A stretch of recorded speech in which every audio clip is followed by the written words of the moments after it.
తీసుకోండి రిక్వెస్ట్ చేస్తున్నాడు. అది మంచిదండి. అట్లీస్ట్ ఇండియాలో first time general public inflation అంటే ఏంటి, ట్రేడ్ డిఫిసిట్ అంటే ఏంటి, అంటే కంట్రీని ట్రేడ్ బ్యాలెన్స్ ఎలా ఎఫెక్ట్ చేస్తుంది ఫస్ట్ టైం డిస్కస్ చేస్తానండి ఓపెన్ గా. I'm happy for that one. Okay Sundararamareddy, మళ్ళీ మీ దగ్గరకు వస్తానండి. విశ్లేషకులు కోటేశ్వర గారి దగ్గర. కోటేశ్వర గారు నమస్తే అండి. నమస్తే. కోటేశ్వర గారు, ఎప్పుడైతే మోదీ బంగారం మీద ఒక స్టేట్మెంట్ ఇచ్చిన తర్వాత కొంతమంది ఎవరైతే బంగారం సంబంధించిన వ్యాపారస్తులు బడబడ వ్యాపారస్తులు ఉన్నారో వాళ్ళందరూ కూడా కొంత డీలా పడ్డారు. ఎందుకంటే మోదీ నోట ఈ వ్యాఖ్యలు రావటం వెనుక వాళ్ళ వ్యాపారానికి ఎటువంటి ప్రభావం చూపించిద్దో అన్నటువంటి భయం నెలకొంది. దాంతో కొంతమంది బడా వ్యాపారవేత్తలు మోదీని కలిశారనే వార్తలు కూడా బయటకు వచ్చినాయి. కాబట్టి ఈ తరుణంలో ఒక్కసారిగా వీటితో పాటు ఈ సంకేతాలతో పాటు ఒక్కసారిగా బంగారం ధరలు ఆకాశాన్ని అందడానికి ప్రధాన కారణం ఏముండిద్ది అంటారు? ఇప్పుడు గతంలో బంగారం మీద ఉన్నటువంటి పన్ను 12.5% ఉన్నటువంటి పన్నుని దిగుమతి పన్నుని 6% తగ్గించినటువంటి పెద్దలు ఈ నరేంద్ర మోడీ గారే.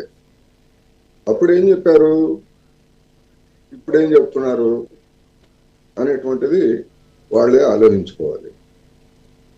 అందుకని ఎప్పటికయ్యేది అప్పటిగా మాట్లాడి అన్నట్టుగా ఎప్పుడు ఏది వాటంగా ఉంటే అది మాట్లాడటం అనేటువంటిది అధికారంలో ఉన్నటువంటి వాళ్ళకి ఇది అయిపోయింది.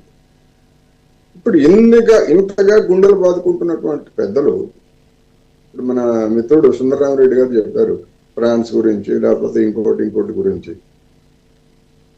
మరి పబ్లిక్ ట్రాన్స్పోర్ట్ ను ఉపయోగించుకోండి, పొదుపు చేయండి అని చెప్పినటువంటి ప్రధానమంత్రి కరోనా కాలంలో రద్దు చేసినటువంటి ప్యాసింజర్ రైళ్లన్నింటినీ నేను పునరుద్ధరిస్తాను అనే మాట ఎందుకు చెప్పలేకపోయారు? దేనిలో ప్రయాణించాలి? పబ్లిక్ ట్రాన్స్పోర్ట్ అంటే రైళ్లు, మెట్రోలు, బస్సులే కదా. మరి రైళ్లను ఎందుకు పునరుద్ధరించలేదు? ఒకటి, ఆయన ఎక్కడైతే ఉపన్యాసం చేశారో ఆ హైదరాబాద్ లో 2 కోట్ల మంది జనాభా ఉంటే ఎంఎంటీఎస్ రైళ్లని 120 రైళ్లు అంతకుముందు తిరిగేవి, వాటిని 80కి కుదించేశారు. కనీసం వాటిని పునరుద్ధరిస్తానని కూడా చెప్పలేదు. మరి ఇటువంటి వాళ్ళు పొదుపు గురించి లేదా ప్రత్యామ్నాయ మార్గాలు మీరు ఎంచుకోండి, సొంతంగా పెట్టుకోవద్దు, అది పెట్టుకోవద్దు, ఇది పెట్టుకోవద్దు అంటే చెప్పే మాటలు బాగానే ఉంటాయి. ఆచరణ కదా ముఖ్యం. ఆచరించడానికి నేను ఎంఎంటీఎస్ రైలు ఎక్కాలి హైదరాబాద్ లో. అసలు ఆ రైలు వస్తుందో రాదో, వస్తే నన్ను సకాలానికి నేను వెళ్లాల్సినటువంటి ప్రాంతానికి తీసుకెళ్తుందో లేదో కూడా తెలియనటువంటి దుస్థితిలో 2 కోట్ల జనాభా హైదరాబాద్ లో ఉన్నటువంటి వాళ్ళు ఉంటే ఇటువంటి వాళ్ళకి పొదుపు కబుర్లు చెప్తే ఎక్కడో మండుతుంది. అందుకని పాలకులుగా ఉన్నటువంటి వాళ్ళు చెప్పేటువంటిది ముందు వాళ్ళు ఆచరించాలి. అస్సాంలో ఈ ఉపన్యాసాలు ఈ 10 సూత్రాలు లేకపోతే 9 సూత్రాలు, ఎన్నో సూత్రాలు ఎన్నో కావచ్చు, ఈ పొదుపు మంత్రం పాటించినటువంటి వాళ్ళు అస్సాంలో హిమంత బిశ్వ శర్మ 2వ సారి ముఖ్యమంత్రిగా ప్రమాణ స్వీకారం చేస్తూ ఉంటే అంటూ 40 మంది కేంద్ర మంత్రులు, ముఖ్యమంత్రులు, ఉప ముఖ్యమంత్రులు, ప్రధానమంత్రి వీళ్ళందరూ గౌహతి వెళ్లాల్సినటువంటి అవసరం ఉందా? ఏం సందేశం ఇస్తున్నారు వీళ్ళు? దేనికోసం వెళ్ళారు? అంతకుముందు వెళ్ళొచ్చారుగా, ఎన్నికలకు ముందు వెళ్ళొచ్చారు, వీళ్ళందరూ ప్రచారం చేసి వచ్చారుగా. అదొక కార్యక్రమం. వీడియో కాన్ఫరెన్సింగ్ లో హాయ్ హిమంత బిశ్వ శర్మ నీకు శుభాకాంక్షలు అని చెప్పేసి అందరూ చెప్పొచ్చుగా. ఎందుకని ఆ విధమైనటువంటి పొదుపు మంత్రాన్ని పాటించలేదు వీళ్ళు? ఇట్లా మనం చెప్పుకునేట్లయితే చాలా ఉంటాయి.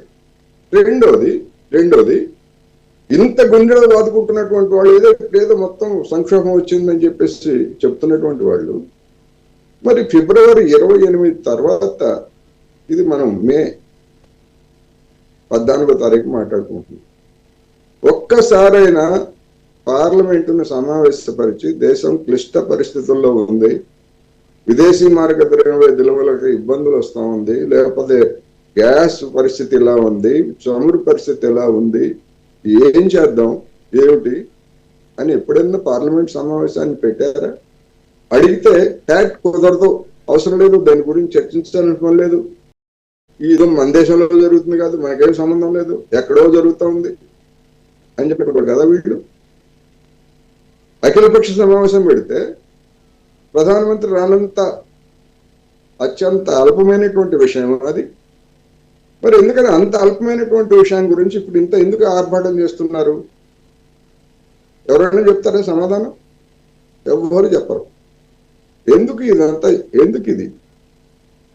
పొదుపు చేయొద్దని లేకపోతే పొదుపు చేయకపోవడానికి ఎవరు వ్యతిరేకించు కాదు, ఎవరు కాదు. ఈ దేశంలో పొదుపు చేసేటువంటి వాళ్ళు 140 కోట్ల మందిలో ఆ 40 కోట్ల మంది తీసేస్తే 100 కోట్ల మంది జనం పొదుపు చేస్తూనే ఉన్నారు.